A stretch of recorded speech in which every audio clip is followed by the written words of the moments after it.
You know, Maree is one of those iconic towns that you've got to go to, no matter what part of the country you're in, just to go and check out the pub, check out the scenery around that area, and especially go for a joy flight.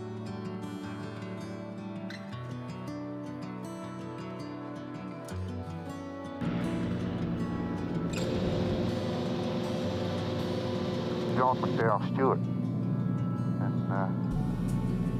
he found the springs, so they set up a camp here. Right. And then in 1914, Maree's name changed due to German connotation in World War I.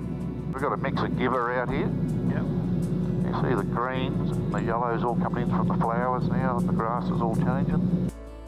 Flying over Lake Eyre was pretty incredible. It's definitely a bucket list item that I have now ticked off. Lake Eyre is a lot bigger than what you'd expect, and you need to wear your sunnies up there because that white is blinding.